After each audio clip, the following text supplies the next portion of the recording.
Well, hi. Over the last year, I've had the great enjoyment and privilege of not only meeting some of the world's top rock stars, but also having a chat with them. And thus is the Meldrum Tapes. As much as they may have one common denominator, that is music, they're all radically different. So I hope that you enjoy the best of the Meldrum Tapes, and I hope not only are you entertained and that you learn a little, but you have a laugh as well. We certainly did in making them.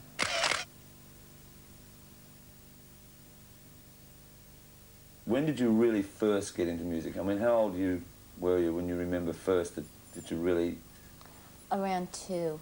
I think they put me up on the table and I was into those Italian songs. Yeah? Yeah, basically, I guess it was kind of like Italian folk music, but I don't remember any of it. I figure, it was just a different period of, the time, my musical development at that point was, that kind of Italian stuff. Right. Then later on, around 5 years old, I was into, like, Satchmo, Eileen Farrow, and Bambi. And Bambi? Yeah, Bambi was big on, about my top 3 then. I never really thought I'd be anything else, and then when I tried to be everything else, I would say everything else, around in the time of high school, I tried to be everything else, but what I thought I would be my whole life. Because, I wanted to do the right thing. And I flunked pretty miserably. And then after I couldn't really fail at much else, I decided to go back and do what I knew how to do. Right.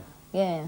I was in art schools, as a matter of fact, all through school. I went to art schools, and I wanted to go to music school.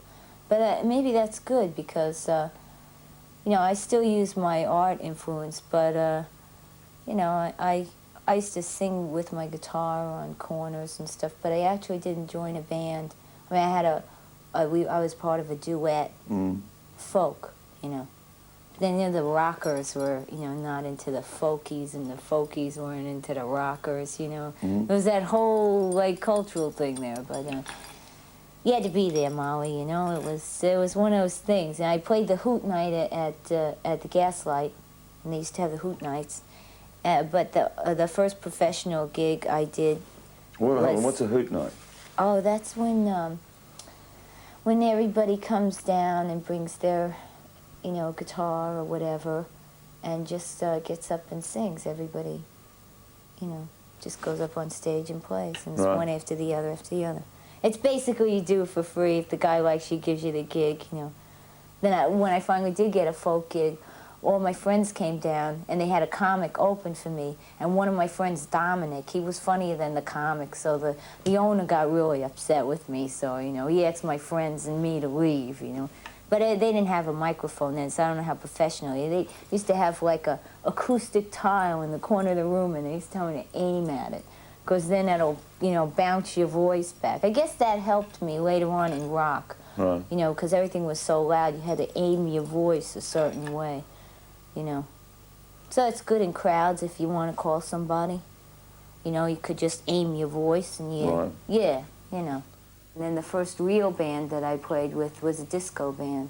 And I sang high background, and in a lineup, there were 3 of us. And I used to wear the big platform, But I still have them, and I wear them now. My ankles look just lovely in them. I started writing when I was 11 years old with my sister. Yeah?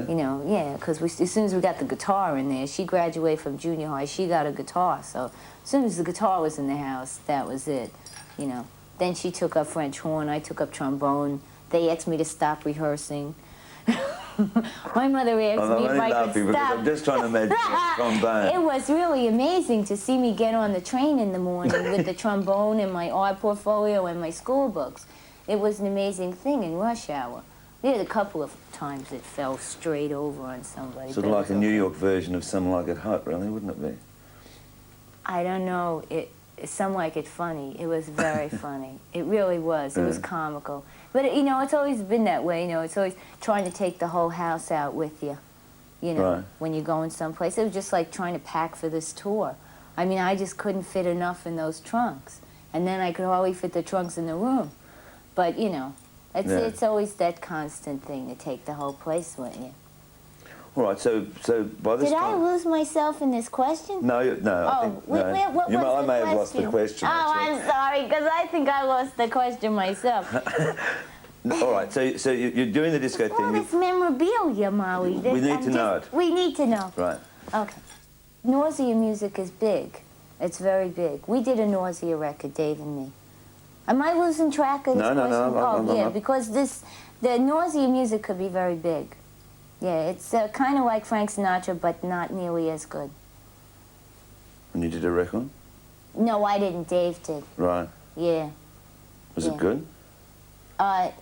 No, but I don't think it was supposed to be. Right. It was supposed to make you nauseous. I always felt like, you know, either I was born too late or I was born too soon. That's what I always thought. I was just born in a weird place. I mean, that's before I succeeded. I'm glad I came when I came because I'm now around to see all the artists that are around right now, and there are a lot of wonderful artists. So I just felt like, you know, what are we doing and this and that, and then New Wave hit. And it was the most exciting thing to be in New York. I think that I will never forget the excitement of going down to CBGB's after rehearsal and seeing all the crazy groups and going to see Blondie at the Vanguard.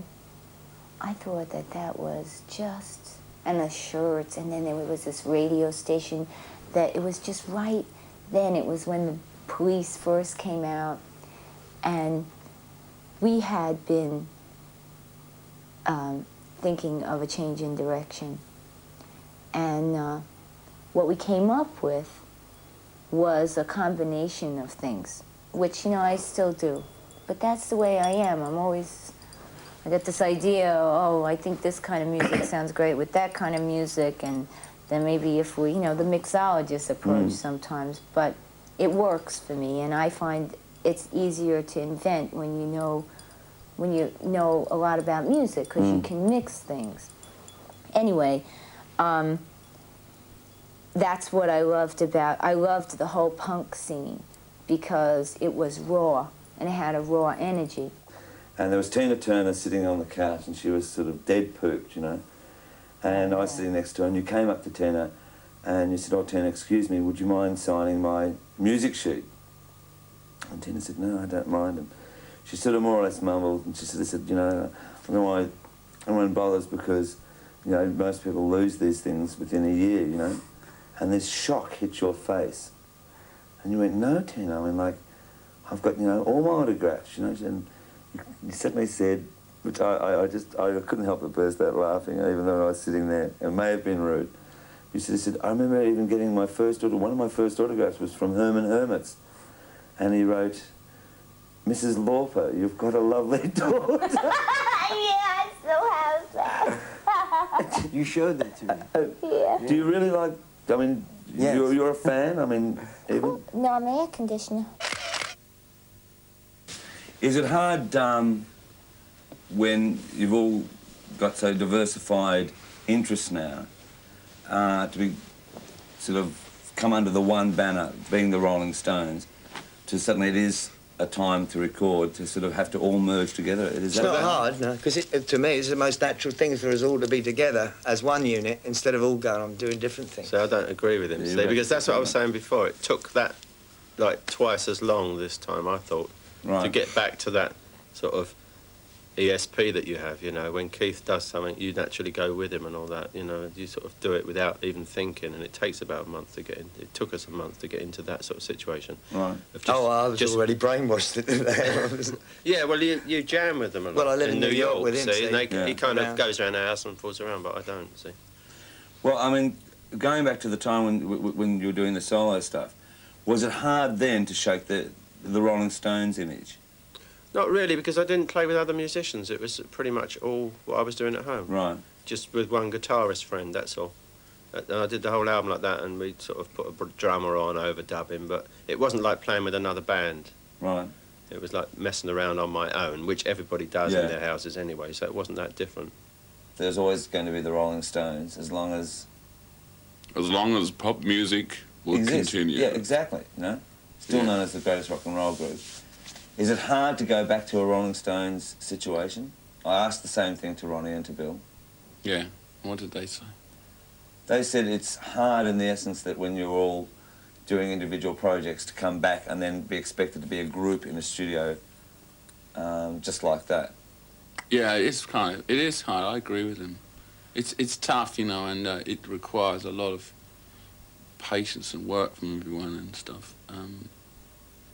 But anyway, the results are there. It takes a while. What happens, I guess, is that it takes a while to break it in. Right. At the beginning and stuff, and people have to sort of leave a little bit at the door and so on. And you tend to expect things from people, and sometimes they can't give them what you expect. I mean, I expect a lot from everyone, and at the beginning I think everyone, you know, was reticent to give, or what, I don't know what it's very complicated. It's a lot of interpersonal relationships and so on, as well as music. Right. And you know people so well that you know everything they do, you can sort of tell, whereas if it's someone you just hardly know, then you wouldn't take any notice of it. I don't know. Right. Okay, I mean, like just the very fact that you have to write songs, be it you or Keith or whoever, you know, and to go back into that situation, how hard is that? Because that surely is the hardest part. Just... Yeah, it is hard. I mean, it's writing them, playing them. Are other people going to like me? The thing is, when you do solo projects, you write a song. Right. That people, it's great if they like it, but they don't have to love it, you know. And they just play it and they do it.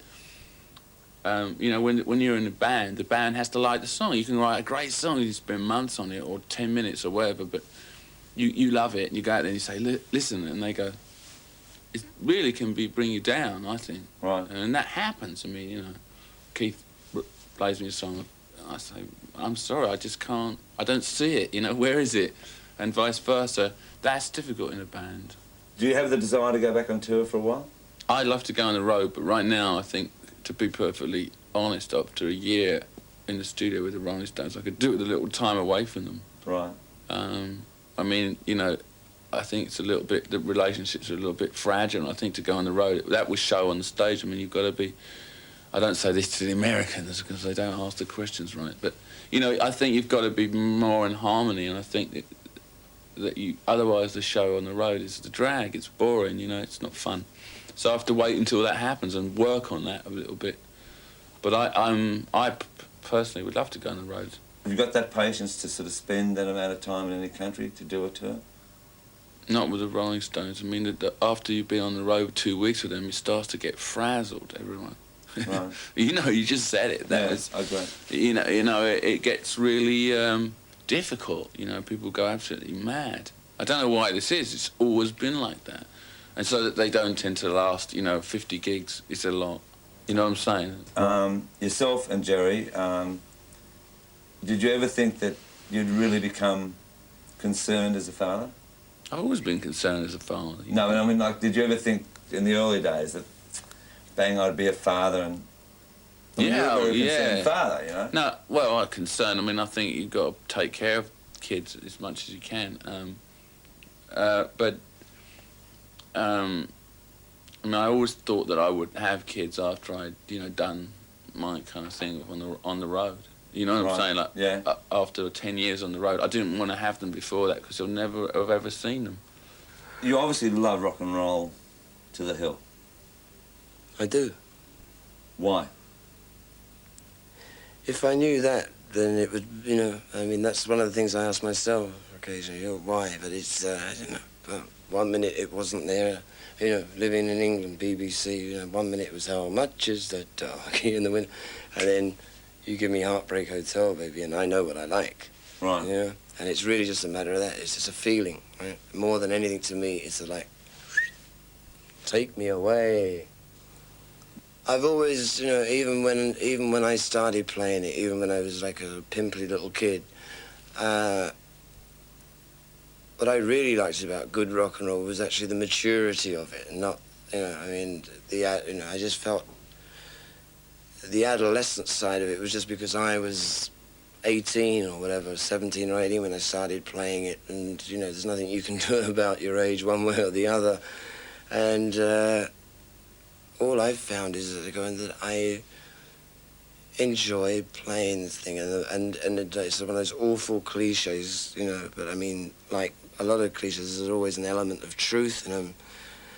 If, you know, it's the more you find out, the less you realise you know, and it's just fascinating. It's so intriguing to me, and especially with the Stones now, because we're probably in a position to make, you know, more than anybody else. We're still together, and to make the thing grow up. You know, because I started it, you know, it wasn't just rock and roll, it was blues. I mean, I worked with Muddy Waters 6 months before he died. Right. You know, guys that, what else are you going to do? You know, fret work or, you know, building model aeroplanes. I mean, it's all I can do. It's what I'm good at. It's what I love.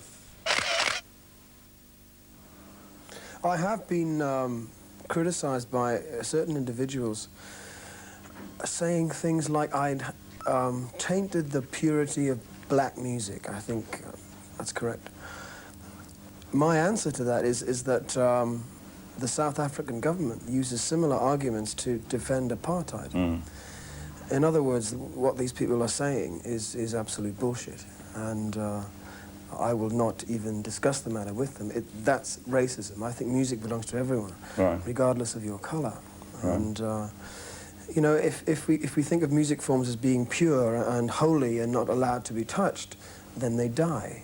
Right. My whole thing about pop music being dead, I keep being quoted on this. Mm.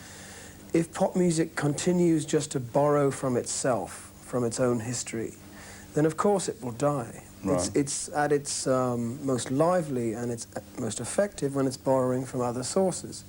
When it borrows from folk music or classic or jazz or blues, that's when it becomes lively.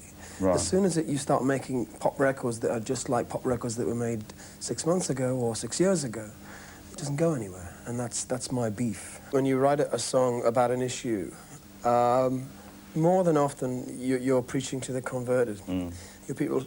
You're talking to, or singing to people who believe what you say anyway, so there's not much of a challenge. But I've had letters from, I had a letter from the leader of the opposition, Neil Kinnock, right, on House of Commons notepaper, saying how much he liked the song We Work the Back Scene. My manager, whose politics are completely opposite to mine and opposite to Neil Kinnock's, having heard the song, he said, look, if this song had come out during the miners' strike, I think they would have won. Now, he's very right-wing. Right. For him to come out and say that means that the message is getting through, and through music, and through symbols, rather than hammering people on the head with a political idea. You know, it's more artistic. I've always thought of the audience as being an instrument to use musically. Everyone can sing, and when you get 12,000 people in a sort of community of happiness, and getting them to sing back is a great, it's very gratifying to me, and you know, it adds to the sound. right. I think it comes from being a part of a three-piece group, you know, where we were limited in how much sound we could make because there were just three of us, and using the audience to feed back was always something that I thought worked for us. I like ambiguity in songs. The song that can be seductive and yet sinister at the same time. Mm-hmm. I think it adds to the richness of the song. It's not just one idea; it's two joined into one. I think if I have to give you my top 5 gigs, India is at the top of my career. Not because we made any money or sold any records, but the emotion of playing to people who'd never seen rock and roll before was wonderful. It was like, it reconfirmed my belief in performing. Because often you suspect that you're just going through the motions of a ritual, and people know what to do. At the end of a song, they clap. Right. And when you ask them to dance, they dance. And you think, well, are they really enjoying this, or are they just pretending to? But when you play to an audience who's never done it before, and you have to educate them into the way of it, it's very satisfying. By the end of that concert, we had a stage invasion. They were screaming. There were people throwing their clothes up in the air. One could sort of say, well, your career peaked at a certain time when Police were selling like millions of albums, when a song would sell 500,000 copies in 1 week in England. You could then say it peaked again with Police, and then again when you were making films. You pursue so many areas and facets of the industry. Is it hard to sort of break off from, say, music and have to sort of go into filmmaking or into acting? Not really. My father used to say that a change is as good as a rest, you know. I'm not very good at resting. I'm terrible at sort of sitting down and relaxing. I'm not that kind of person. I'd much prefer to do another job and feel refreshed from that change, that breath of fresh air. And it's nice to go off and make films, as hard as it is and as exhausting as it is. I always feel refreshed when I go back into the studio when I write a song. You know? Otherwise, you know, as a rock star, if you like, you lead this very rarefied existence. You meet very few people. You meet your manager, your accountant, your band, the odd interviewer, journalist. That's it. And you just travel around the world doing that. You rarely meet different people. And so when you make a film, you're forced into new relationships with actors, directors, technicians, cameramen. You seem far more relaxed now and a lot happier. And quoting Trudy, she said that the moment you started with this band, that you in fact had become a different person. I think it's been a very good year for me in every sense, both musically, socially, in my personal life. And that's obviously reflected in how relaxed I am. You know, I think 7 years as a member of the Police in that sort of meteoric rise that we had was very difficult. And I think we all became sort of casualties of that success and the pressure. God, the pressure. But it's a cliche, but it's a real one. You know, you do change. And I was just glad to have a breath of fresh air after all of that. The measure of whether something has been useful or not in my experience is that if I feel I've gone through a project and learned something from it, or developed or evolved in some way, then I think it's been worth the time. And I spent a year in this project. I think I'm better equipped now than I was the year previous to do whatever I want to do next. So it's been a very useful year. And the next thing I do, I will look for that same ingredient, that same... Will it challenge me? Will it make me evolve? Will I become a better songwriter, a better singer, you know, a better person, maybe? And if the answer is yes, I will do it. But I won't just keep pressing the button that says, you know, do this and you'll be rewarded. Well, I mean, people do have a want. Be rightly or wrongly, recording companies the same thing, and they'll simply say, well, is there going to be another Police album? For instance, at the moment, Mick Jagger has done a Rolling Stones album. It's almost certain, from Mick's point of view, that he'll never tour with the Stones.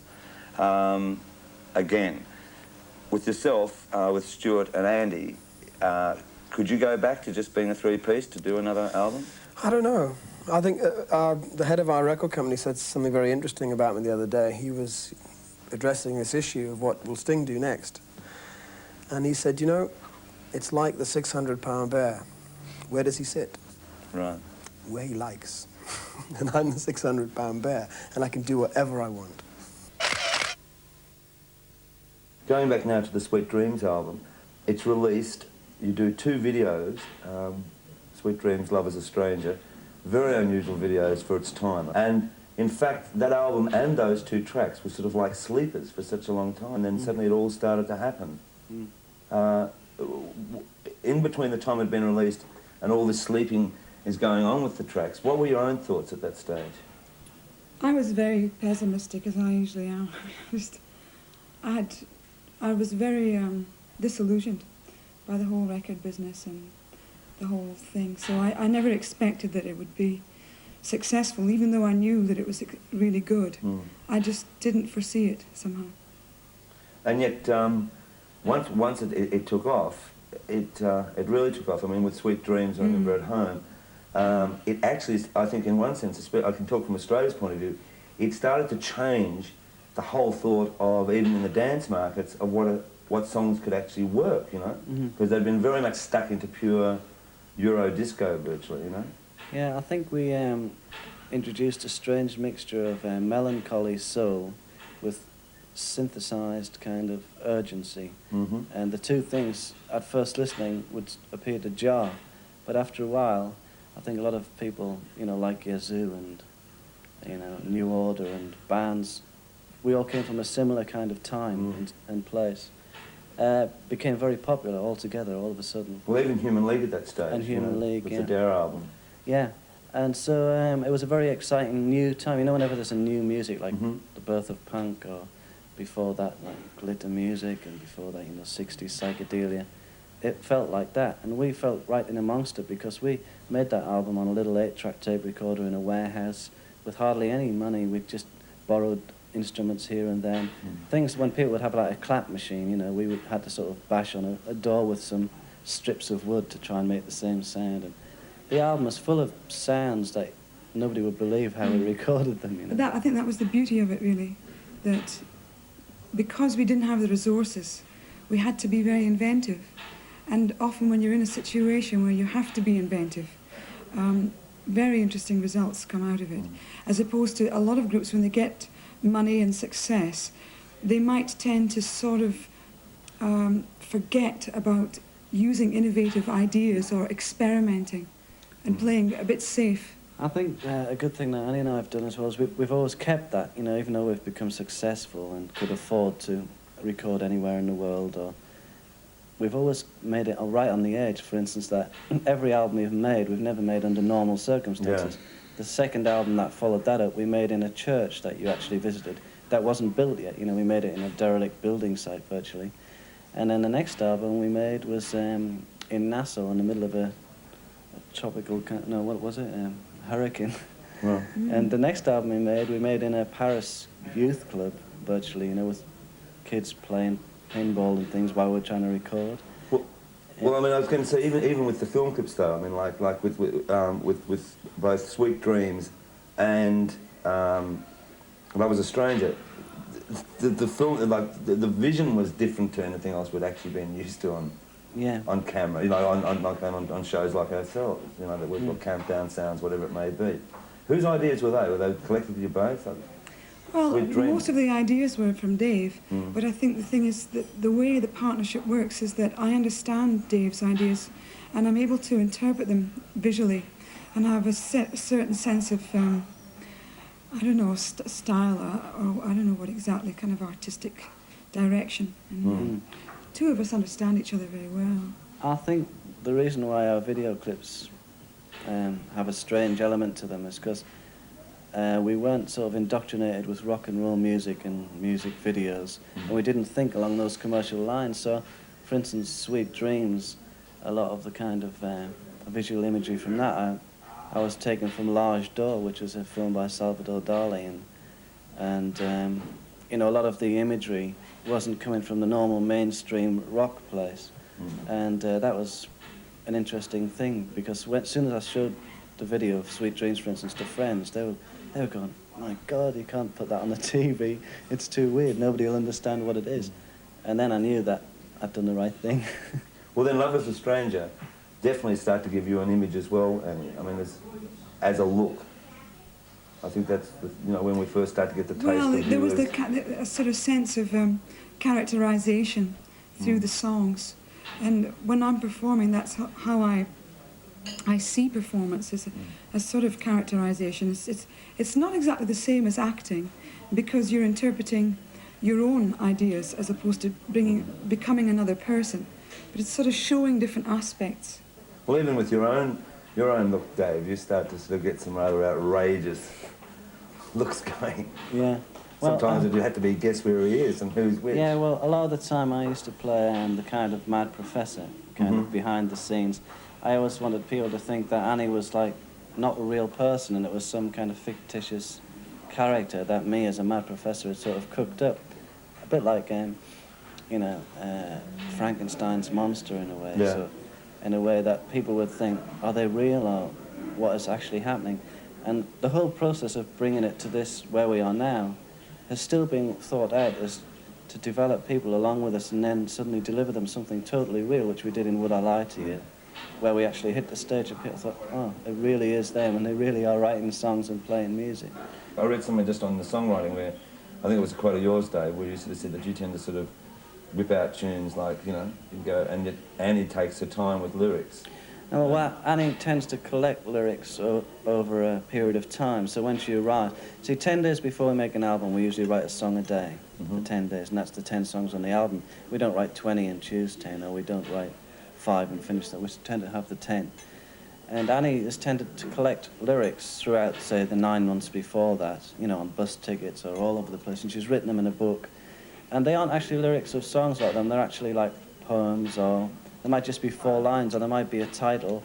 And we actually use that to set the mood sometimes of the whole piece. Annie might say, well, like for instance, Missionary Man. She'd written the whole words of Missionary Man. It was like a poem or something. You know, it was like a completed thing. But it was from that, Don't Mess with a Missionary Man, right, that when she pulled that out in the studio in Paris, I got the riff immediately that fitted exactly with it. And then Annie sang over the top. And within about 10 minutes, literally, the whole song was finished. The rest was just adding little things on. I think Missionary Man's probably the fastest song I've ever written, isn't it? I mean, you'd written the words, but the way the song actually came together... It fell into place. It fell into place. And there was a need for me to sort of sing a song like that, not just from a personal level, but also because I don't like the power that a lot of people have in the media to sort of like the kind of religious confidence tricksters, but they're not just always religious people, they can be politicians also, or just simply salesmen, the sort of the saviors of the new age, you know, and it's a slight swipe at that. I like words that are that can be interpreted in many different ways. I think when a song is simply saying one thing and it's obvious that's what it is and it leaves no interpretation to the listener, it has no longevity. I think there's something to be said for interpretation. And I always like to think that eurythmic songs can be seen from many different viewpoints. So when people ask me about this album, and I mean, we had a girl call in on a radio show and say, is Missionary Man anti-church? And I had to say, well, it's not, it can't be taken as literally as that. There's no way that you can interpret it like that. It's an open book, and all the songs are open books, and they're there to be enjoyed for that purpose. Right. I mean, but obviously there's some personal side in it as well. There's a personal side, yeah. In every song. In every song. Yeah. Some more than others, definitely. Well, the first thing I did ever in front of people was in 3rd grade. I must have been about, geez, how old are you in 3rd grade? 7 or 8 years old or something.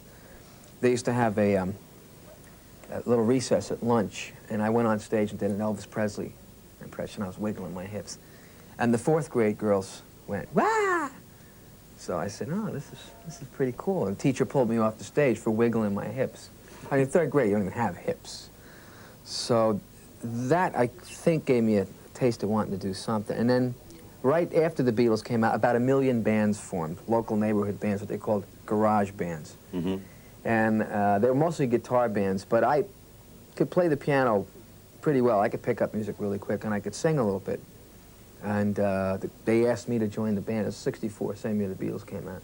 That's what got me into it. And the first gig, we played at some church dance, and we're playing, and the girls were looking on stage. These girls would not look twice at me, all of a sudden, were staring at me all night. They went, yay, after we finished playing the song. And at the end of the night, the priest gave me 15 bucks. That was it. I said, that's it. Your first paid job by a priest. This is what I'm doing. Right, that's it, yeah. After the sort of like the invasion of the Beatles, and then you started finding different groups, and then there was an experimentation with different keyboards. Were you doing the same? I mean, or were you sticking purely to just the piano? No, I was playing organ at that point in the Hassels. Hammond organ, Hammond B3. The big group at the time was the Young Rascals. And they had a Hammond B3, which was the biggest keyboard that you could drag around. You had to have 2 roadies hauling the thing around. It was expensive. It was like $3,000. So I kind of bought it on time. I ended up paying for it for like 5 years or something. I don't know if I even still own the thing. So what came out of the Hassels? I mean, were you participating as far as songwriting, of writing some of the songs with that group? Yeah, the second Hassels album, which was this psychedelic nightmare, I did a lot of writing and experimenting. I mean, I didn't even know what psychedelic was. I didn't know what acid was, you know. I was just trying to write like that. But the drummer and I actually left the band because the hassles were kind of becoming bubblegummy to us. We wanted to do something heavy. And the drummer and I formed a two-man group. Was very, very loud, very, very heavy. I guess it predated what would be called heavy metal. It's right around the time Zeppelin hit. Right. And I had like 10 amplifiers. I had the organ going directly through amps. It was the loudest thing in the world. And the vocals, of course, in a heavy metal band, as every heavy metal vocals, you have to scream because you must get higher than the lead guitar, which is up here. So the vocals has to be wow, like the guy in AC/DC. I mean, you pretty much have to adopt that vocal technique. We had about 12 gigs, and by the third gig, I can't keep doing this because you're not singing, you're screaming. You're basically screaming. It was pretty heavy stuff. That band was called Attila. It was Attila the Hun. We were going to conquer the world with amplification, see.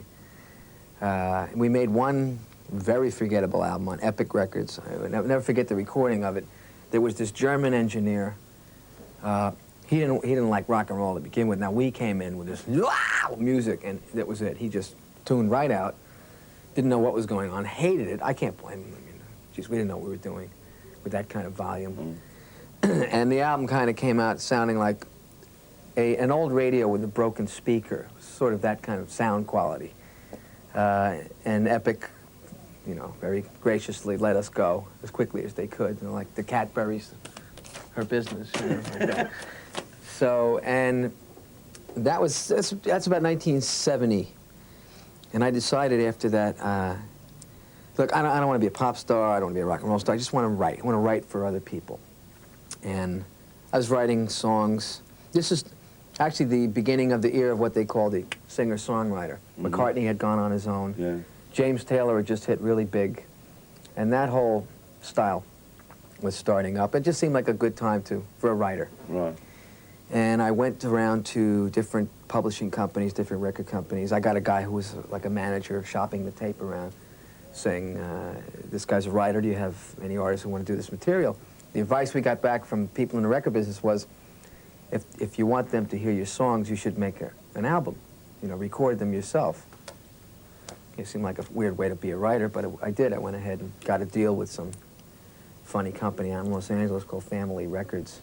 Right. And cut an album called Cold Spring Harbor, which is pretty badly produced, speeded up, as a matter of fact. Yeah, but I might say that there's some good songs on that, and it sort of certainly shows a reflection of perhaps the time you lived in, I mean, you know, just in your teenage years and Long Island period. Yeah, that was pretty much the sensitive suffering anguish of the young artist. Right. I have to get a lot older before I can look back on that with any kind of objectivity. To me, it's still a little difficult to swallow, that album. I'm not crazy about that one.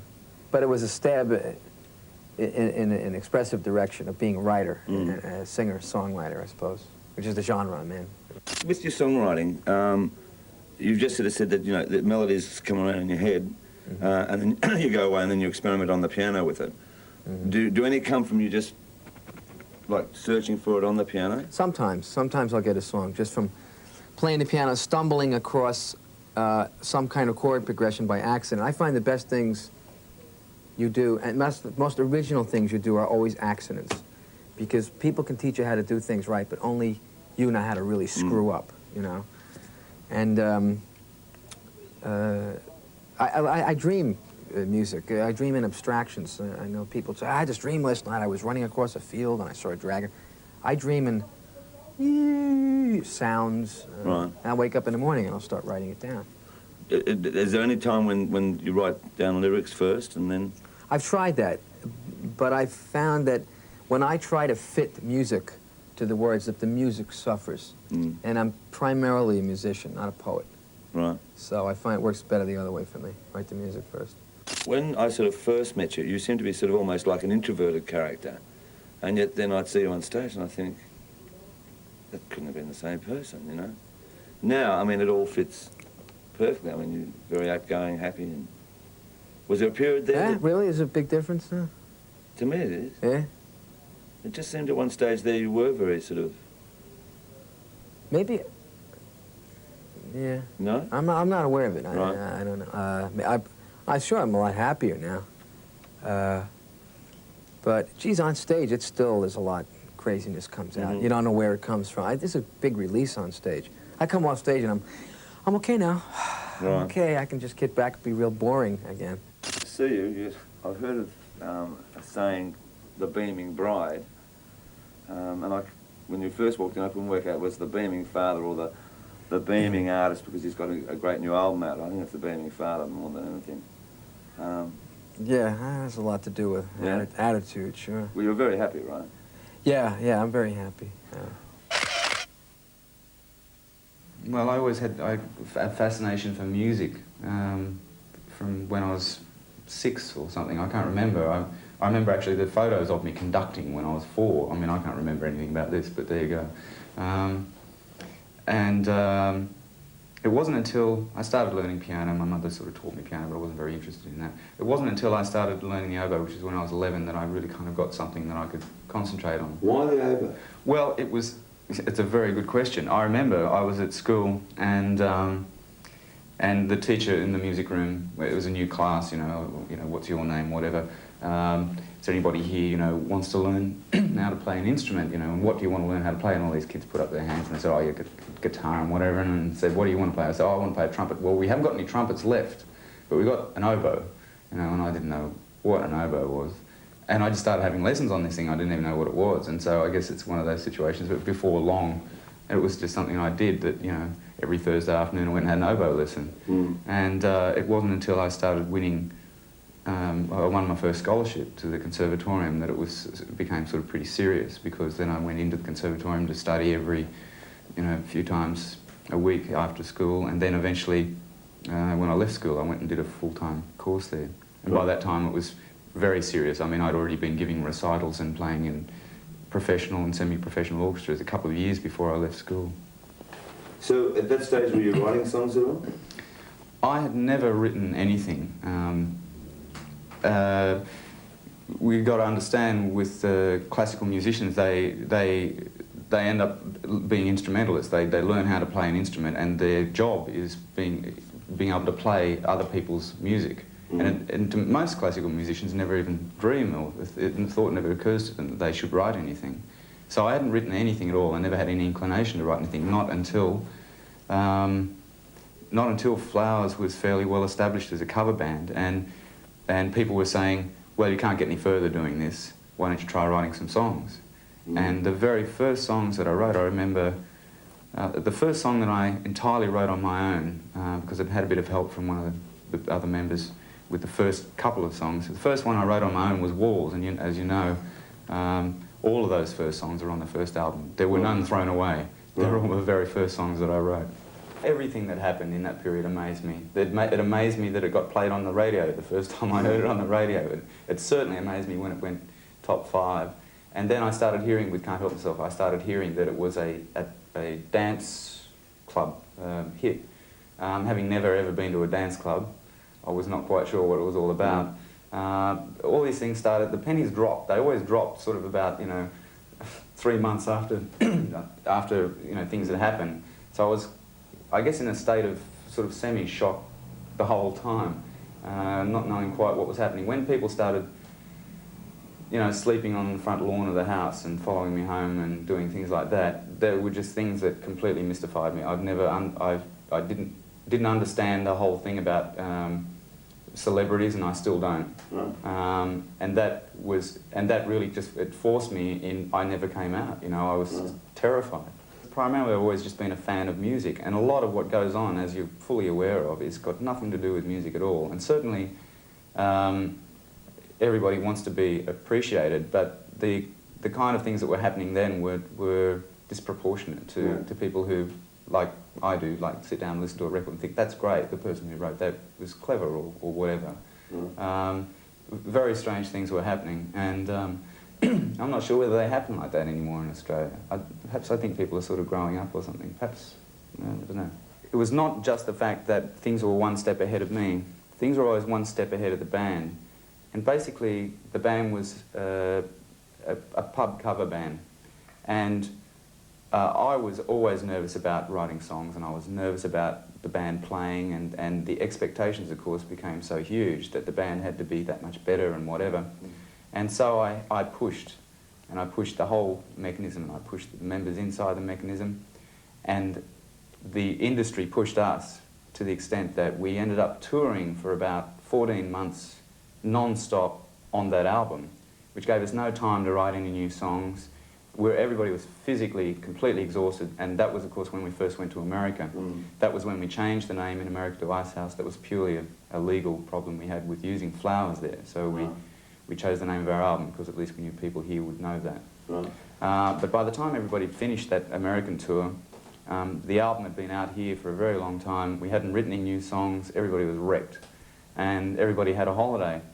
And during that holiday, strange enough, although I really needed it, I got really bored, and I got hold of a whole bunch of new toys, the sorts of toys that enable people to write songs on their own, and started mucking around with those. And it was in that period that I started writing for Primitive Man. Right. Okay, so the album goes through its own period, and then little is heard from any of you of what you're doing. Well, we spent... I mean, in fact, to a point that some people thought, well, Ice House is just gone, it's broken up. It was peculiar because we were doing the exact reverse, because what we did immediately following that album was to tour as much as we could. And the reason for that was to get all these people we'd been working together for a while, but for some reason we're still treating each other like session musicians, I think. And so what we did was we went out and we toured a whole bunch, more than we'd ever had. Yeah. We toured Australia a couple of times, and we went overseas, and we did a lot of shows, which of course brings people together. And a lot of it was overseas, and that's probably why nothing was heard here. Yeah. But in fact, the whole reverse was actually happening. I think that was a really, in a peculiar way, needed to happen in order to sort this band out to get to the point where it went into this most recent album. Music that we've always created has been peculiar to the extent that it hasn't fitted the format of any radio format very comfortably, and certainly not somewhere which is as indoctrinated in a kind of stereotypes as American. That there was no way in the world that we could sit down and even attempt to write a record that was right for America, you know, that kind of classic phrase. And very early, I think we worked that out, and we just said, look, we just got to do it the way we like our music to be. And then if it takes time for people to sort of get used to it, then it's going to take time, and there's no other way we can do it. And it just so happens that, in spite of the fact that a song like No Promises is not what you're used to hearing on American radio, for some peculiar reason, people are choosing to like it now in America. And that's great. Being a person of many talents and going to many areas, right? If a person does a film, the normal person, right? Right. Even like, say, your husband, right? They don't have to worry about the MTV critics. They don't have to worry about the music critics. They don't have to worry about a multitude of things that you have to worry about, even with Desperate Second Susan, you know? Yeah. In other words, what I'm trying to say is, the fact that you've done a film, all those critics are going to have a say. Yes. One way or another. Yeah, well, everybody, I mean, each art form comes with its own set of critics, so when I do a movie, I'm going to have critics as far as the public goes. I'm going to have all the people who are already interested in me and in a musical way. They're going to be my critics with the film, and now that I've done a film, people, you know what I mean, it's sort of crossover, so the more I do, the more I sort of drag along with me, you know. You know, Sean's going to be judged on the merit of his acting alone. If you know, everything that I do influences everything else that I do. So, I mean, like, how serious are you going into acting? As serious as I went into music and dance and everything else I've ever done. Something that I want to devote myself to, and I want to work as hard as I possibly can. And it takes a certain amount of discipline to do that, no matter what it is. I don't ever want to do anything sort of halfway. No, but you had the chance before. I mean, like, when you went into dancing first off and then into music, you weren't known, so you had that, at least that breath, right? Today you don't have that breath, you know, because you're Madonna.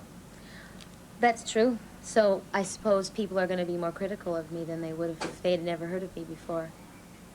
Right. And, I mean, in one way I have a chance that someone else might not have because I'm already a known person in the music field. On the other hand, I'm up against a lot more criticism. The whole reason I got into this business is because I want to be near people and I want to communicate with people. And I don't want to have a separation. I don't want to hide from people. And that's why it upsets me when I can't walk around the street because the paparazzi bother me or whatever, because I like to be around people. I like to be near people. I don't want to be, I want to be approachable. Do you know what I mean? Yeah. I want people to see that I'm a human being with the same faults and the same problems and the same fears. I don't want to be this super elusive, you know, ethereal being that you can't really get to. I don't want that kind of mystery because I don't think it's real. And I think people grow tired of having to second guess you and they grow tired of feeling like you don't really want to have anything to do with them as people. I don't think that I'm better than anybody else. So what's the dreams now? The same dreams. I mean, just because I made a great record and had a successful movie doesn't mean that's it. I want to do more great records and work in more successful movies. I just want to keep going. Okay, making this movie with the two of you and seeing you over a day Yeah. of where I see the strength that it's Madonna, you know, and then seeing you with Sean of where he can really phase you. I mean, the love, you can see it, you know. What are you talking about? Well, I think that... This is personal stuff, right? Yeah, well, it sort of is, you know, that where another person can actually put Madonna second. In other words, I actually care about what somebody else thinks about me. Well, yeah, that's what happens when you're in love with somebody. You give up a certain part of yourself. You have to become selfless in a way. And that's the trade-off. You also get a certain kind of security that you don't have when you're not with somebody. Okay, going back to your family then. I mean, like, being brought up with a lot of brothers and sisters. You say that your mother was one of the most beautiful women that you'd ever seen. Obviously, your family were your family, you know. How important is the family to you then? It's very important. How will you fit it in? Whether it's the family that you actually grew up in or it's a family of friends, I think it's always important that you bond yourself with somebody, with a small group of people. I think you need that more than anything, because then whether you're a success or a failure doesn't really have, if things don't go right, you don't take it out on yourself, and you have friends to support you. And if things go great, you have them there to cheer you on, too. If you stripped away the Madonna character, what would there be? The person you're looking at.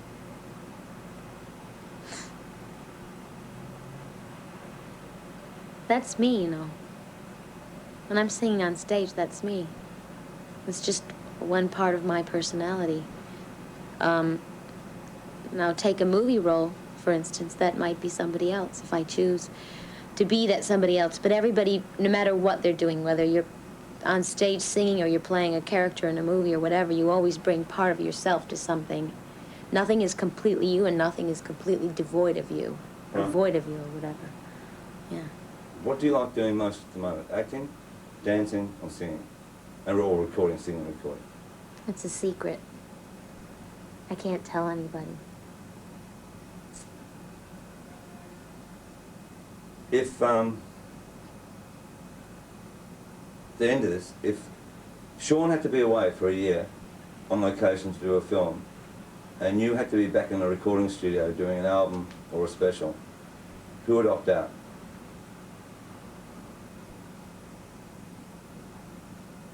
It would never happen. Because neither of us would ever agree to do something that would take us away from the other person for a year.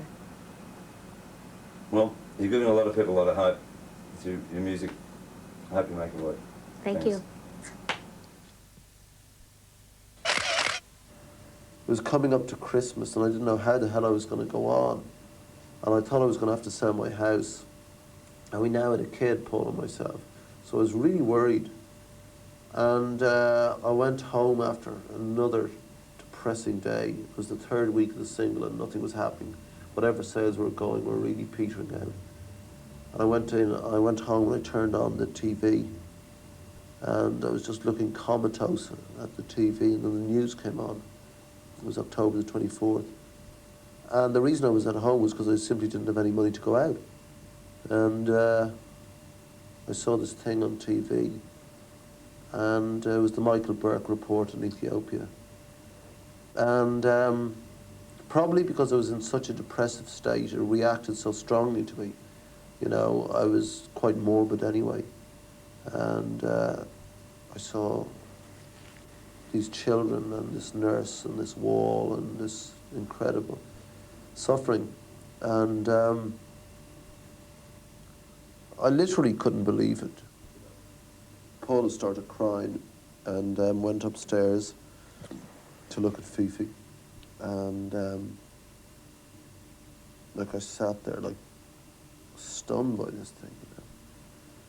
And the next day I came down and Paula had written a thing on the fridge saying £200. Anyone who visits this house must contribute £5. So that's neat, I thought. And I didn't have any money particularly, so I thought, well, oh God, maybe I can make a record or something, but if I make it or the Rats make it, no one's going to buy it. Well, if I ring up some people, you know. And Paula, because she worked on the Tube, which is an English pop show, was basically paying the bills. And I now knew quite well people like Duran Duran and Spandau Ballet, that knew very well. And I thought they were good blokes. And it was made more so by the fact that they were so different to my generation of bands. You know, the 78 thing, this thing we were talking about of this bitterness and anger between the bands and hatred. These guys were very friendly. Maybe because I wasn't a rival, maybe they were rivals with each other and were unsure of each other, which they are, but they're friendly towards each other, unlike my crowd. So I went into the office and I thought, well, I'll say, you know, something, and if they all laugh, then I won't do it. I was in the press office, I said, oh, I'm thinking about doing this record for this thing I saw about Ethiopia last night. And like everyone immediately said, yeah, great, what are you going to do? What's it going to be called? Who are you going to get? Literally, it was like that. And Linda, who was the secretary in the press office at the time, said, oh, I've got someone who's going to Eritrea. I'd never heard of Eritrea, you know, with the Jeep, but they're having problem getting through the border. Can you help them? I just walked into the thing, you know, like, and suddenly I've been hit with logistics problems about Jeeps at borders, like, you know, and I said, what are you talking about, you know? So I got on the phone, I rang Paula, and I said, who's up there in Newcastle where they do the Tube? And she said, Midge is here, and I'd known Ultravox for a long time. Midge came on. I said, listen, did you see that thing? And he said, yeah. And I said, I think, you know, like maybe we should do a record, like loads of people. And he said, yeah, that's not a bad idea. He said, have you got a song? Now, I was embarrassed to say I had a song because these were the guys having the hits. I was having the stiffs. So I said, oh, yeah, I got a couple of ideas, a bit of a thing, you know. But, like, if you've got anything, let's do it, you know. And he said, well, I'll come up with a few ideas. And I said, yeah, great. So I thought, bloody hell, that's one. Well, two of us don't make a record, you know. So I rang Sting. Now, the bizarre thing is the fact that any of these people are here in the country is weird because, as you know, they're either off recording in another country because of tax, or they're off on holiday, or they're off touring. It's very weird. Like, usually they just use this as home base and they're off. Sting was at home. He'd seen it, the thing, and said, absolutely, I want to do something very seriously. You know, like, I mean, he was really serious about it. I rang Le Bon. They were in town. I couldn't believe it. He said, yeah, count us in. We're going to Germany. We'll be back. Bloody hell, I've got the Police, Duran Duran, Ultravox, you know, three of the biggest bands at the moment. That night, I was walking home, and I live in Chelsea, and I was past an antique shop, and I saw Gary Kemp from Spandau Ballet in the window looking at something. You know, he was inside the shop, so I started pressing my face against the window. It was going like this, and, you know, he started doing it back, and he said, come here. I went in, he said, what are you doing? I told him, and he said, oh, can you wait till we get back from Japan? I said, yeah. So by the time I got home, you know, suddenly you were 5 with the Rats, 4 of the major bands, you know, at the time. And I thought, geez, you know, now I've got to actually do it. And so Midge sent down a tape of this do-do-do-do-do-do-do-do-do, and I rang him up. I said, that's a rip-off of Z-Cars. He said, well, it'll sound all right with whatever you've ripped off, you see. So I went up to his place, and I played the Feed the World song. Now, I'd written the words before I went over to his place in a taxi drive over to a mate of mine's place. And even this is bizarre, because I wrote them straight off very quickly, whatever it was I wanted to say. And I got to his place, and he was in bed. He's a sculptor, and his mum was looking after him. And he said, what are you doing? He's this crappy old Spanish guitar on the wall, you know, those ones that are all out of shape and everything. And he said, oh, he's a Lithuanian. He says, yes, yes, you must play it to me. So, like, I never do this, but I took down the guitar and I played him Feed the World. And he had been taping the conversation. For some reason, he started taping conversations that day.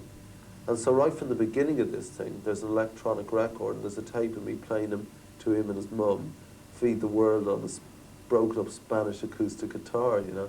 And I went up to Midge's, and he said he thought it was great, you know. So I went up to Midge's, and I played it to him. And he said, yeah, let's try and marry the 2 bits, my riff with your thing. And we thought up the middle part in his place. And then I started singing, Feed the World, because I wanted something like Happy Christmas, War's Over, Give Peace a Chance, a chant. I went away, Midge was going to produce it, the record, and started setting up the organisation, which took a long time. And that was because I had to talk to every retailer and the retailers' organisations. I had to talk to the people who print the labels, who design the labels, who package the thing, all the ladies who package the factory, asking the workers to work for free, trying to get the vinyl for free, getting the record company to eliminate all costs, which they were glad to do. The publishers to collect money fast, because usually it takes a year to collect money. All those things had to be done.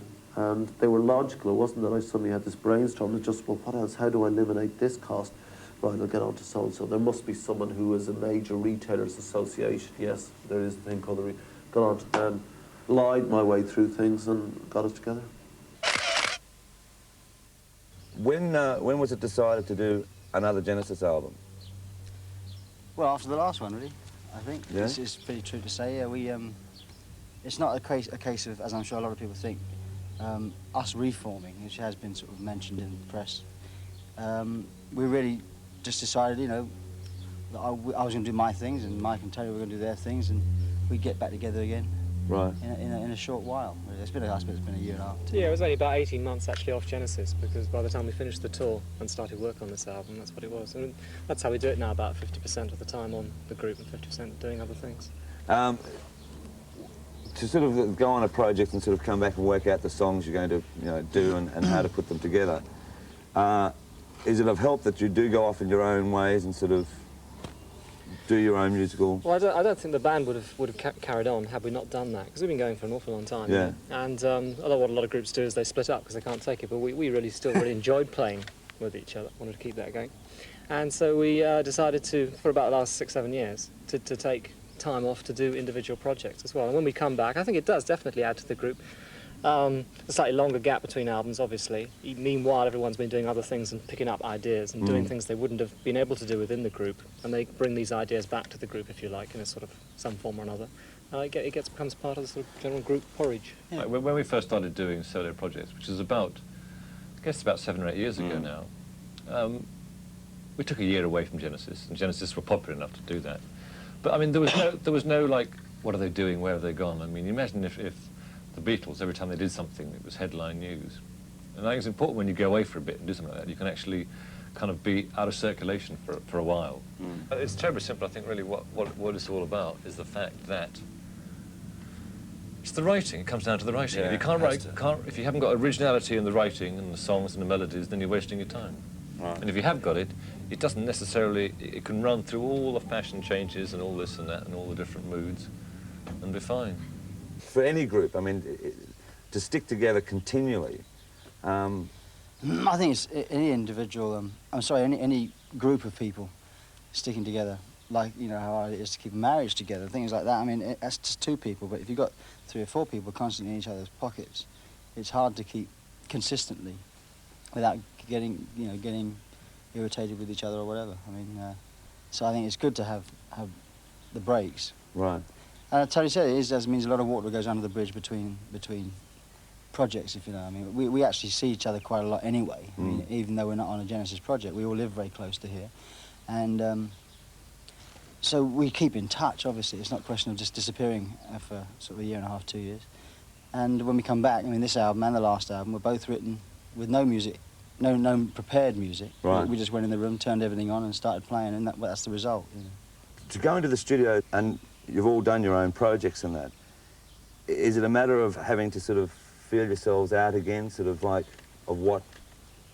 I think the first week, I thought the first few days was just a little strange. I mean, I not funnily strange. It was just we hadn't done it. I mean, I'd seemed to have done such a lot. I mean, I'd been 5 months touring, you know. I mean, and then my album, and suddenly to be with the three of us again for the first couple of days, it was like, oh yes, that's right. This is what it feels like. But generally speaking, we just pick up where we left off. I mean, it's quite amazing how easily it happens that we can just, you know, it's like we were never away. And even though it sometimes is a year between doing something, even though we do see each other, as I said, quite a lot. I think we just got a lot of musical sympathy and mutual kind of respect. It makes it very easy, really. We know each other so well, too, that, you know, we can improvise very freely, that we don't mind playing an awful lot of wrong notes to each other or whatever, you know, and that's very important when you're writing as in the way we do, which is like the three of us writing as if we're one almost, and just sort of improvising and seeing what happens. So I think it seems to be, I don't know, it seems to me very easy for us to get back together again. We've really... The last 3 albums, most of the music, well, sorry, the last 2 albums completely, and the 1 album before that, have all been written with us just going to the studio and improvising, because we feel that, you know, that we can write something sort of special in that kind of way, you know, which we can't do as individuals. Yeah. Were there many conflicts between 3 people getting back together again? It's terribly. I mean, people always want to hear me say, yes, they're a bunch of bastards, the other 2. No, I'm not asking. We work great together. Yeah? The first couple of days are weird. You haven't done it for about a year and a half, you know. But we get on so well. We have a lot of fun. We just laugh an awful lot, and our musical kind of chemistry just seems to take off, and the whole thing is very, very easy. When did you first then started taking a direct interest in music? In other words, you know, you participating in it? Well, I was in bands, you know, but it was more or less just a reason to get out of the house. I mean, I was in a band when I was 14, 15 years old called the Crepe Soul. Me and a black guy sang, you know, Sam and Dave stuff, and James Brown, and James and Bobby Purified, and stuff like that. And, you know, we'd play at colleges and, you know, fraternities and high school dances, and every now and then we played at a bar, you know, but we were really too young to be playing at those places. Right. But, you know, that's when I first joined a band, but you know, any idea of, you know, making a career out of it, because, you know, really, growing up in a town of 14,000 people, which is how many people live in the city I live in, you know, rock stars or people that made records or people in movies, they were really from outer space. You know, you just couldn't imagine, I don't know, you couldn't imagine, you name it, coming into the gas station saying, hey, can you change the tires on my car? It just wouldn't happen, you know. Right. They were romantic figures, you know.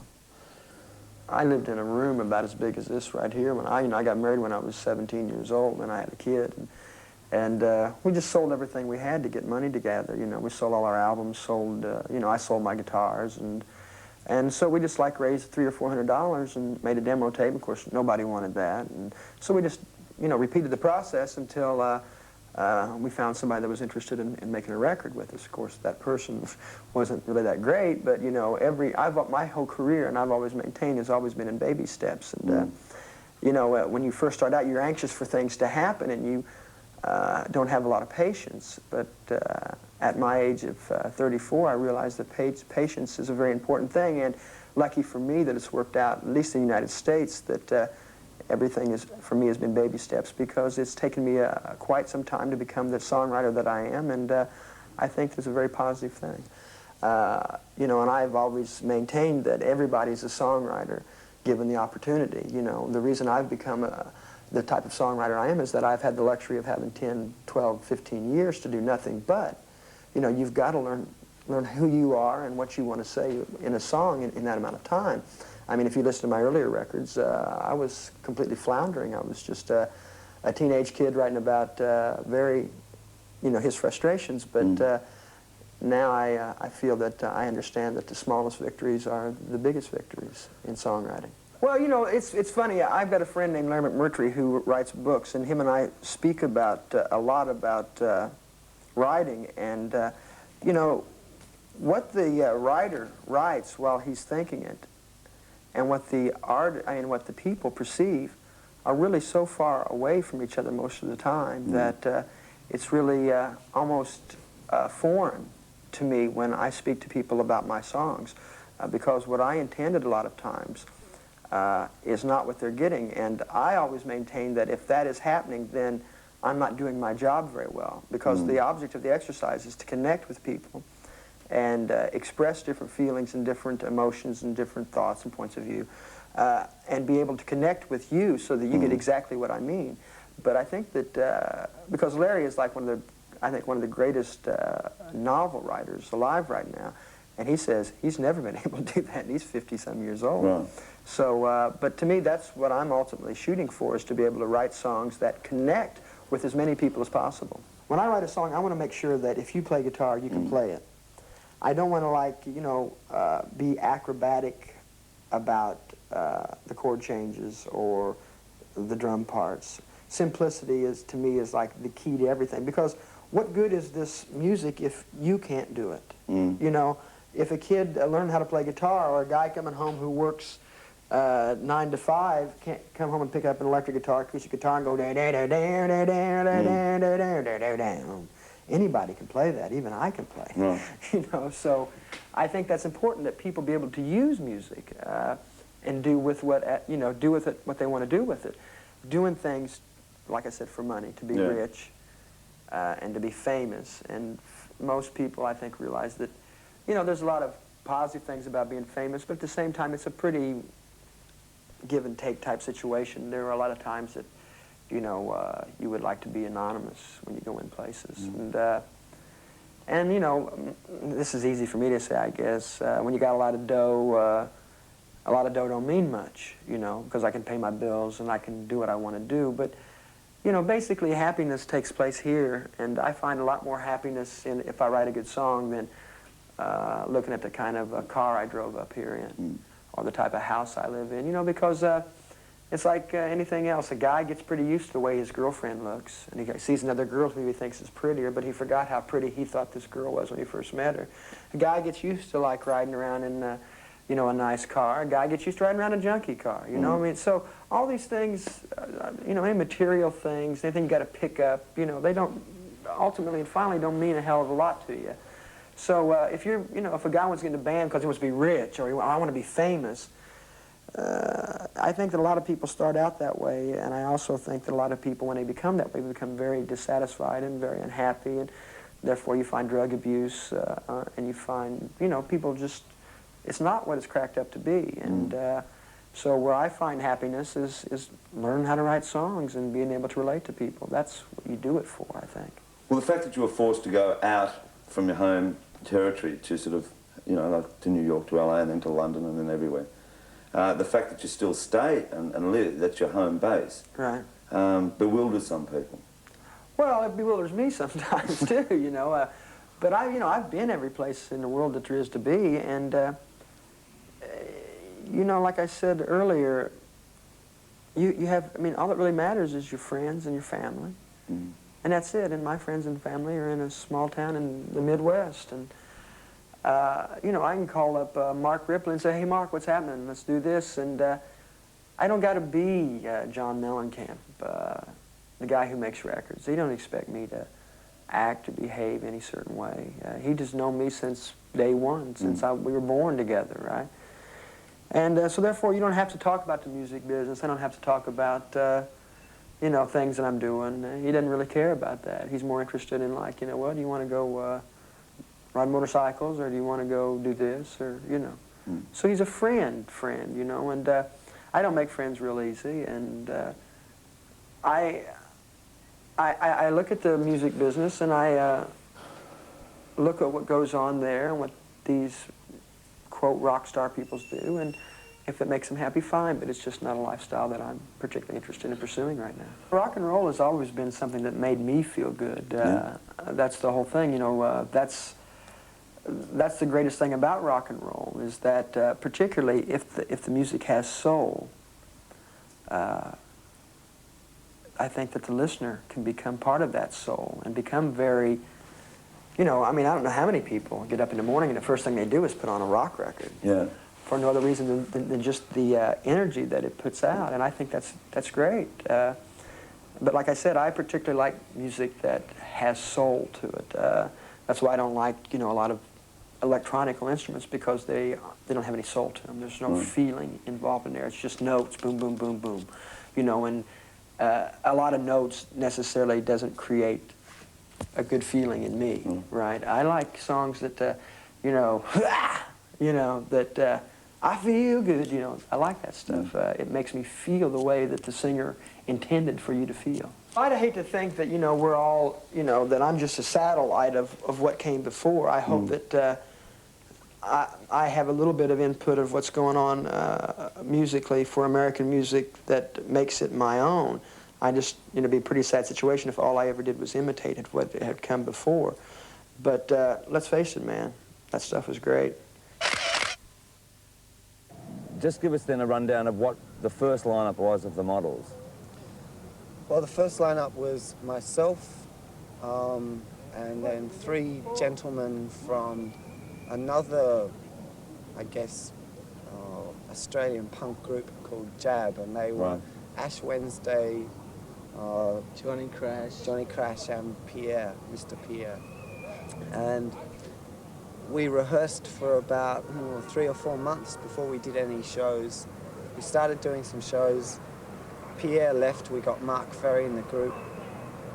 Ash left, we got Andrew Duffield, and we cut our first record. And that kind of routine went on for a couple of years, and Mark Ferry left.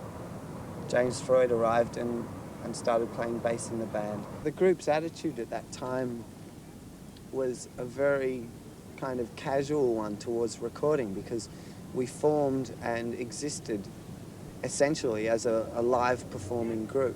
And I think when we finally got into the studio, which was some time after we actually formed and started performing, I think we were just sort of totally confused about the whole recording industry.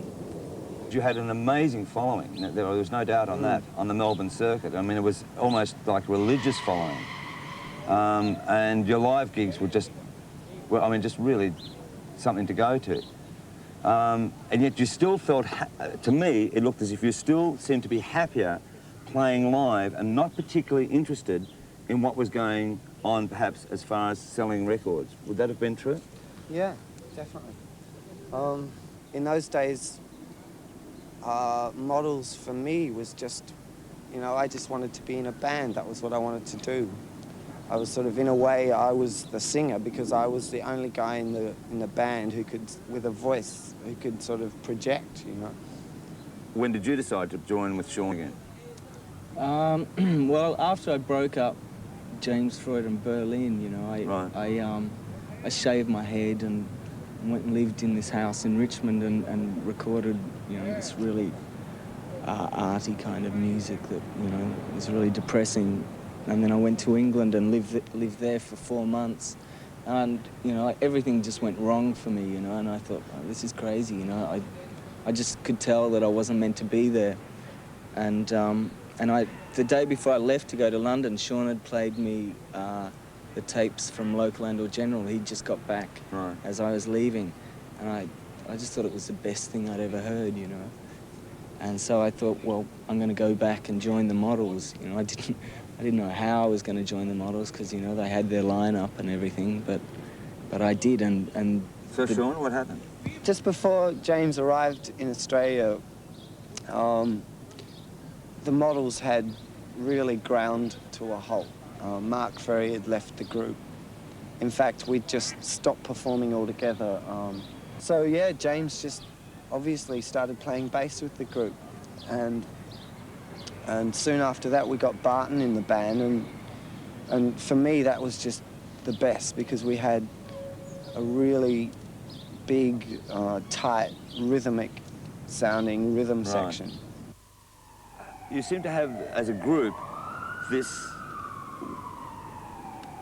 thing to want to stay in the clubs, not to branch out from anything apart from that, that you had your set following and you were quite content in playing to them, and that was it, you know? It was almost closed shop, closed club, you know? Do you know what I mean? Did that exist? Or was it my imagination? No, it did exist. I think it was a real sort of period of limbo for us, because this is assuming we're talking about the same piece of time. We're between albums, we'd put a record out that we thought was, you know, a brilliant record, and it wasn't as well received as what we thought it would be. So I guess in that sort of a situation, all you can do, and I mean, it's not that bad at all. It was, I mean, it's wonderful to be able to get up and play music in a band, so obviously that's what we did. Right. We're just biding our time writing songs. Well, then it'd be fair to say that I Hear Motion became one of the first big breakthroughs on a sort of national scale, and going to sort of like, I'd say, to people outside the clubs buying records. I Hear Motion was the one that really did it then, whether you wanted to get outside the clubs or not. Well, we did. I mean, when we went in to record that album, we all went in with the specific purpose to make a good dance record. You know, that was what Nick Launay and us all had in mind. And we really felt that album was going to be a big album for us. We thought it was going to, you know, reach the masses. And it did to a certain extent, but it also didn't. It didn't do very much at all, you know. So Mind we you, it were was a kind of steady shocked. seller, though. Yeah. Yeah, it was. But it wasn't what we thought it would do. Obviously, we try and create some sort of thread within an album as well. And then, consequently, we try to make all our albums sound slightly different, as if they have a slightly different thread. Just looking back, the two of you obviously work very well together, and that's probably, as I say, you're like brothers growing up. To share the lead vocals, was that easier for the both of you in the end? I mean, did it take a lot off you, Sean? Oh, absolutely. Yeah? Yeah. I mean, I find the situation the way it is now compared to the way it was before James joined and TeWitt started singing. I find it preferable because, as I said earlier in the interview, I always just wanted to be in a band and be playing music that I believe in and stuff. I never particularly, you know, wanted to be the guy up the front singing and stuff. I love that aspect of it as well. So there's no kind of, we don't have any sort of ego problems or anything because my attitude is so good. Right. Is the band very steady at the moment? I mean, like, you've obviously had some major lineup changes. In fact, when Andrew Duffield left the group, a lot of people felt that that it might be, you know, the start of the end of the Models, which wasn't so. Well, the nucleus of Barton, James and myself is we're sort of something like, we're approaching our 5th anniversary. And so there it is. I mean, we have an incredibly stable band just in the three of us. Roger has just fitted in incredibly. It's as if they're, I mean, with deference to all Andrew's work, it's as if Roger had been with us all the time or something, because we all sort of think the same way, and it's great. Elton John, the name around the world now is just like an institution. Yes, muck. No, it's not No, muck. but yes, well. Going right back to when you first started playing piano, what were your real ambitions at that stage? When you first Well, I started playing piano when I was like 3 or 4, so I didn't really have any ambitions at that time. Only probably to be sort of like, maybe not to wet my nappy. But, so there was always music in the house. And I remember my grandmother putting me on her knee and then collapsing because of the weight. So then you listened to rock and roll. Yes. your want then to be part of that? Well, I didn't really know what I wanted to be, because, I mean, I wasn't exactly a rock and roll looking person. I was sort of like Billy Bunter goes frantic, you know? That was what it was. I used to mime to Jerry Lee Lewis records and things like that. I just enjoyed it. I loved, you know, I'd never heard a piano played like that before. I mean, those guys, Jerry Lee Lewis, Richard and Fats Domino, played piano like nobody's ever heard before. And then there's been obviously other people who have influenced me since, like Leon Russell and Alan Toussaint, people like that. But those three guys, I mean, I'd never heard piano played like that. And so, and I used to sort of like, I went to see them live and everything, and I used to just like copy them and play at parties. How embarrassing! I was the family sort of feature, and I'll bring Reg along so he'll, you know, play the piano for half an hour. And I used to stand up and be horrible in my sort of like smart clothes and sing a whole lot of shaking going on and things like that. And all I wanted to do, the only thing I could think of maybe doing was to write songs, and for other people. And Bernie and I were always hopeless at writing songs for other people. In fact, I've never written a song ever in my life that's been a hit by anybody else. Bernie has now, without me, written the Jefferson Starship and the Heart record. Yeah. But I've never actually written a hit for anybody else at all. So I was always, when I was always been accused of being commercial, I was thought, well, come on, guys, you know. I've actually sat down and tried to write hits for people, and they've been, you know, absolutely useless. Well, Bernie and I have never collaborated on a song ever, you know. I mean, we've never been in the same room it at the sends you same the time. same. Yeah, it's always worked like that. It's extraordinary how it works, but I don't question it anymore. We've never, ever been in the same room and written a song together. It's always been like that, and it's always worked. And initially, Bernie wasn't a songwriter anyway. He was like a lyric writer, just like maybe a poet or something like that, whatever. And he just used to write like 12 lines of sort of like lyrics. There were no verse forms or anything. And I became expert, you know, at cutting things out and shoving phrase, you know, being good on phrasing. And it's something I thought about, and I don't question about it, but it works, and I don't know why, but it's kind of magic. I think if we collaborated, we'd drive each other mad. When it comes to sort of like the second album and the third album... She's gone, I'm at May 28, dear. No, it's no. It's unbelievable, the third... How long is it? What's this for, dear? And are you... I'm ignoring all of that. My epilogue. You've toured through the 71, 72 period. I mean, this is why I must do it. I mean, this is the only way I know how to do it. Another 13 years to go. No, you haven't. Just 13 years. God. Well, you have been around for a long time. I know. That was herpes, but we don't have to talk about it. You're up to the Honky Chateau, I know exactly where you are. Right, Honky Chateau. No. Madman Across the Water. Well, we've gone back one. Yeah. Oh, I thought we were on... Yeah, Madman Across the Water, yes. Right. Madman Across the Water, be sensible. Honky Chateau took you in a new direction around the world. Yes. Yeah, well, it was the first album I ever recorded abroad, for example. And you know, it was so lovely to record in France, you say, because the French hated me. No, it was the first album I recorded with the band, basically. For like 3 albums, Gus had held out about not having Nigel and Dion on the albums, and then suddenly there was the 4 of us on an album. It was so enjoyable. And the first time we'd recorded where we actually wrote, I would write and they'd be sort of like playing, and it was like an instant hit factory. Bernie would be writing the lyrics, Maxine would be typing them. You were becoming a major name around the world, and you were becoming a performer, and you also had an image. So how are you coping with all of that? And how did you approach that image? I didn't even think about it. I didn't think about the image which everybody criticised me for, like the clothes, you know. They said you didn't need to wear the clothes because the music is good. But I was just living my teenage years during my 20s, you know. I didn't have much fun in my teenage years, and first time I'd had a chance to express myself, and boy, did I, you know. And it's just great fun, you know. I thought the music stood up for itself, and I was just, for the first time in my life, I was being able to wear high-heel shoes and dresses and stand on top of the pianos and, you know, do things like that. I mean, when you look at my costumes, I got away with murder, but I had a ball. The depressions in my career mostly been through personal things. I have had a personal life as well. God knows how, but I have. And those are the things that sort of... I mean, my career, I find it a game. I love it. It's a constant game and a battle, and I love it. But, I mean, the personal thing is much harder to cope with. Did your sense of humour, which you've got a great sense of humour, get you through a lot? Oh, actually, the people that I know got me through me. I'm talking about you, though. Your sense absolutely. of humour, You've got to have a sense of humour, but I mean, without the people around me. Yeah. Because I mean, you'd be the biggest monster of all time, and they all know me now, and they just leave me alone.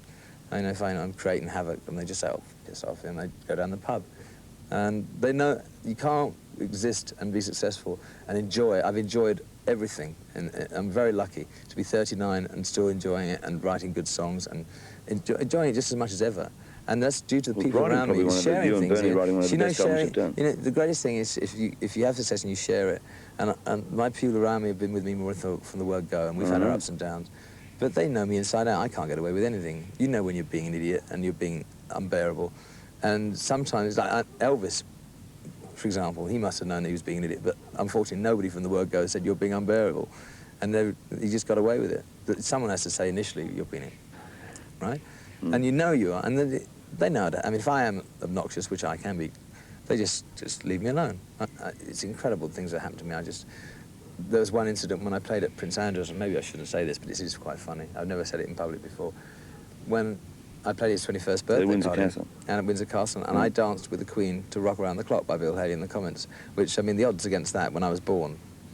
They segued from me and Princess Anne from going Hound Dog, where I was present, into Rock Around the Clock with the Queen. I mean, and we was just dancing, and I thought, this is unbelievable.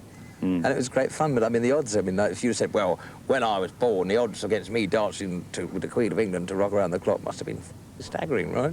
Well, I used to write songs and never record them, and on this, when we've been doing this recent album, I'd written 17 new songs, and put them all on tape, and I can't stop writing songs, and I honestly think that my songwriting's getting better, because I'm much more picky and choosy now, whereas I let certain little things go if they weren't quite right, and I just can't stop, and it's great. I mean, there's no effort anymore. It just kind of pours out. Right. All these people that hate Elton John are going to be sitting there and God knows she's not written another 17 songs. Good God. Good God, dear, oh dear. In life, anybody who's got the ultimate bit of talent, if they go for it, you know, anyone can go for broke and they can succeed. Ronald Reagan's president of America. And listen, I'm 39, 40, it's relatively young, but I've made a lot of albums, done a lot of product, and I'm enjoying it more than I've ever done, so I'm so grateful for that.